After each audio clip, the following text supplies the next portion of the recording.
kekaguman, merenung kasih Tuhan yang heran, yang telah memimpin hidupku setiap hari. Ku kagum akan kasih-Mu Tuhan, yang selalu melimpah di waktu panas maupun musim hujan. Kasih setia-Mu harus setiap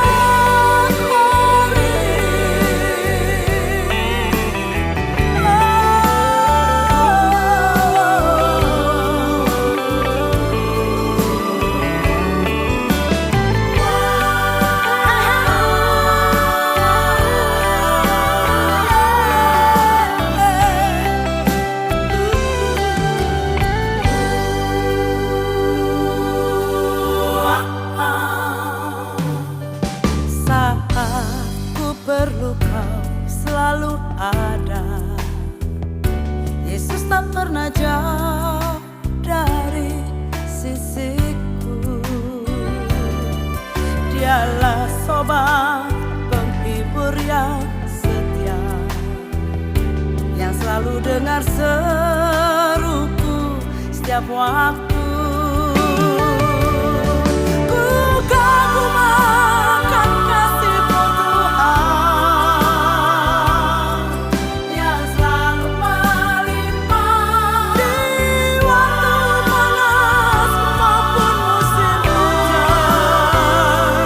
Kasih setia-Mu harus setiap hari. Kagum akan kasih-Mu Tuhan, yang selalu melimpah di waktu panas maupun musim hujan. Kasih setia-Mu harus setiap hari. Kasih setia-Mu harus setiap hari.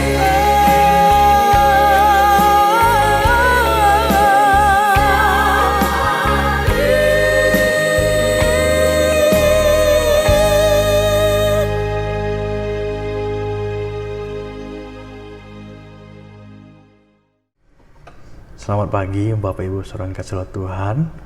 Kembali lagi di pagi ini kita sama-sama belajar untuk merenungkan kebenaran firman Tuhan. Mari kita buka Alkitab kita dalam Mazmur 23. Mulai dari ayat yang pertama, dikatakan di situ, Mazmur Daud, Tuhan adalah gembalaku, takkan kekurangan aku. Ia membaringkan aku di padang yang berumput hijau. Ia membimbing aku ke air yang tenang. Ia menyegarkan jiwaku. Ia menuntun aku di jalan yang benar oleh karena namanya. Sekalipun aku berjalan dalam lembah kekelaman, aku tidak takut bahaya, sebab Engkau besertaku. Gadamu dan tongkatmu itulah yang menghibur aku. Engkau menyediakan hidangan bagiku di hadapan lawanku. Engkau mengurapi kepalaku dengan minyak, pialaku penuh melimpah. Kebajikan dan kemurahan belaka akan mengikuti aku seumur hidupku, dan aku akan diam di dalam rumah Tuhan sepanjang masa. Nah Bapak Ibu saudara yang kasih Tuhan, penulis dari Mazmur ini adalah Daud, dan Mazmur ini juga digolongkan ke dalam Mazmur nyanyian. Nah kenapa disebut demikian? Di sini Daud menyusun puisi sebagai bentuk ekspresi murni berupa ucapan syukur atas pemeliharaan Tuhan di sepanjang hidupnya. Nah, Daud merasa bahwa tanpa Tuhan dia bukanlah apa-apa. Daud merasa bahwa tanpa Tuhan hidupnya tidaklah berarti. Keyakinan yang samalah di pagi ini yang seharusnya menjadi alasan dan mendorong kita untuk terhubung kepada Tuhan, sebagaimana Daud telah melakukannya, Bapak Ibu. Nah pagi ini kita akan belajar 3 poin saja dari Mazmur 23 yang menjadi ungkapan hati Daud untuk menjadi perenungan kita di pagi ini. Yang pertama adalah Tuhan adalah gembalaku. Sekali lagi, Tuhan adalah gembalaku. Ayat ini merupakan kunci dari pasal ini. Kalau kita melihat, kata gembala adalah sosok yang bertanggung jawab atas kehidupan keselamatan ternaknya. Itulah gembala. Nah, di sini Daud menyadari bahwa hubungan dia dengan Tuhan bukanlah hanya sekedar hubungan yang biasa-biasa saja. Bukan hanya sekedar hubungan yang menguntungkan kedua belah pihak. Hubungan Daud dengan Tuhan jauh melebihi kebutuhan-kebutuhan di dalam diri Daud sendiri. Itulah yang disebut keintiman atau intim. Nah, Daud menjelaskan bahwa Tuhan sebagai gembala itu yang selalu menuntun kehidupannya. Di sini Daud berusaha menjelaskan kalau kita menjadikan Tuhan sebagai gembala, itulah yang menuntun kehidupanku. Selalu berjalan bersama Dia dan memenuhi apapun yang menjadi kebutuhannya. Itulah sebabnya ketika hubungan intim ini berlangsung, maka kebutuhan akan terpenuhi dengan sendirinya. Otomatis kebutuhan akan tercukupi dengan sendirinya. Takkan kekurangan aku dikatakan. Ini bicara adalah sebab akibat. Akibat dari pernyataan Daud yang menjadikan Tuhan sebagai gembalanya. Ini sangat luar biasa, Bapak Ibu. Yang kedua, menuntun di jalan yang benar. Tujuan Daud di dalam baris nyanyian ini adalah kalimat terakhir. Ia menuntun aku di jalan yang benar oleh karena namanya. Perhatikan frasa menuntun di jalan yang benar. Ini hal yang luar biasa menjadi pengalaman Daud bersama Tuhan jika melihat pengalaman hidupnya. Jika kita melihat pengalaman hidup Daud, cerita Daud di Alkitab.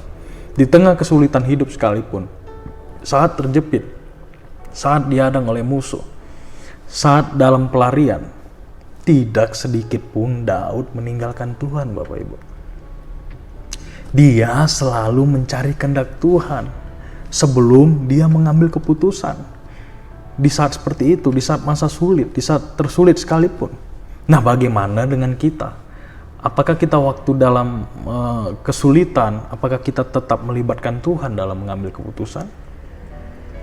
Itu dia, yang pertama tadi, Tuhan adalah gembalaku. Yang kedua, menuntun di jalan yang benar. Yang ketiga, sekalipun aku berjalan di dalam lembah kekelaman. Nah, apa lembah kekelaman? Nah, kita harus mengerti jalan pikiran Daud akan hal ini. Nah, berkali-kali dalam hidupnya, Daud diperhadapkan pada situasi atau kondisi di mana satu-satunya pilihan adalah berhadapan dengan situasi tersebut. Tidak ada jalan lain.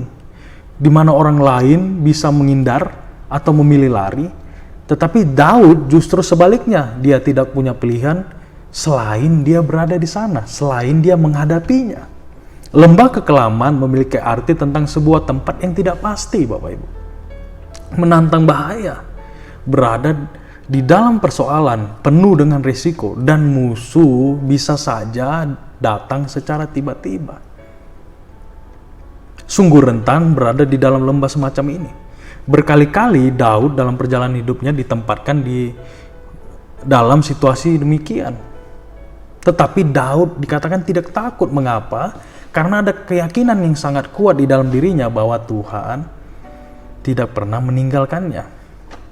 Itu sebabnya Daud berkata, aku tidak takut bahaya, sebab Engkau besertaku. Nah, kata beserta artinya ada bersama-sama. Berjalan bersama-sama. Artinya Allah senantiasa ada bersama-sama dengan Daud di dalam kondisi apapun. Nah, sebagai penutup, saya hanya mengambil beberapa poin saja. Tetapi sebenarnya ada banyak berkat dalam Mazmur 23 ini yang bicara akan kebaikan Tuhan yang siap dilimpahkan untuk kita semua, kepada kita. Nah, mengetahui bahwa Tuhan menyediakan kebutuhan-kebutuhan kita dan akan selalu menyertai kita merupakan sebuah penghiburan dan kekuatan yang luar biasa. Pertanyaannya, apakah kita sudah menjadikan Dia sebagai gembala kita? Dalam Yohanes 10 ayat yang ke-10, Yohanes 10 ayat ke-11 dikatakan, akulah gembala yang baik. Gembala yang baik memberikan nyawanya bagi domba-dombanya. Amin. Terima kasih Tuhan buat firman-Mu di pagi hari ini yang telah mengingatkan kami bahwa Engkau adalah gembala kami yang baik.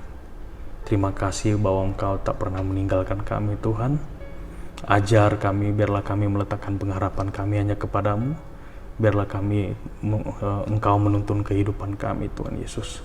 Berjalan masa-masa sulit sekarang ini Tuhan, kami mau menyerahkan hidup kami sepanjang semuanya ke dalam tangan Tuhan. Terima kasih Tuhan buat firman-Mu, mengucap syukur bahwa Engkau telah mengingatkan kami di pagi ini. Hanya di dalam nama Tuhan Yesus, haleluya. Amin.